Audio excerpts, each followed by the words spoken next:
আন্তর্জাতিক বিভিন্ন গণমাধ্যমের শিরোনাম হয়েছে তারেক রহমানের স্বদেশ প্রত্যাবর্তন। তুলে ধরা হয়েছে তার দেশের মাটিতে পা রাখার সচিত্র বিবরণ। প্রভাবশালী জিয়া পরিবারের মুখপাত্র হিসেবে উল্লেখ করা হয়েছে তাঁকে। আরও জানাচ্ছেন ফারুক হোসেন। তারেক রহমানের স্বদেশ প্রত্যাবর্তনের খবর গুরুত্ব দিয়ে প্রকাশ করেছে আন্তর্জাতিক গণমাধ্যমগুলো। বিবিসির প্রতিবেদনে বলা হয়, বাংলাদেশের পরবর্তী প্রধানমন্ত্রী হওয়ার দৌড়ে অগ্রগামী তারেক রহমান 17 বছরের নির্বাসিত জীবন শেষে দেশে ফিরেছেন। প্রভাবশালী জিয়া পরিবারের মুখপাত্র হিসাবেও উল্লেখ করা হয় তাকে। আল জাজিরা জানায়, শীর্ষ প্রধানমন্ত্রী প্রার্থী হিসাবে বিবেচিত হচ্ছেন তারেক রহমান।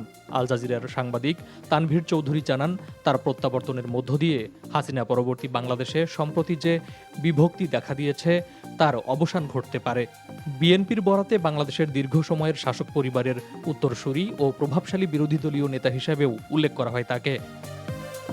রয়টার্স বলছে, ফেব্রুয়ারির নির্বাচনের আগে তারেক রহমানের এই প্রত্যাবর্তন নিজ দলের সমর্থকদের উজ্জীবিত করবে।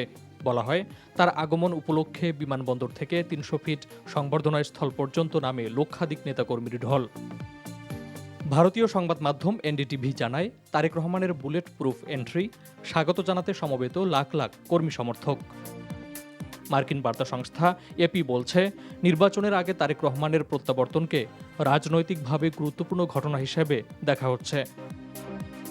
Anadolu agency, TRT world, Khaleej Times, Gulf news, Nikkei Asia সহ বিভিন্ন গণমাধ্যম গুরুত্ব সহকারে প্রচার করেছে তারেক রহমানের স্বদেশ প্রত্যাবর্তনের খবর। এছাড়া পাকিস্তানের দ্য ডন, জিও নিউজ ও ভারতের দ্য হিন্দু, আনন্দবাজার পত্রিকা, পিটিআই সহ বিভিন্ন গণমাধ্যমেও শিরোনাম হয়েছে তারেক রহমানের স্বদেশ প্রত্যাবর্তন। Faruk Hossain, NTV international desk.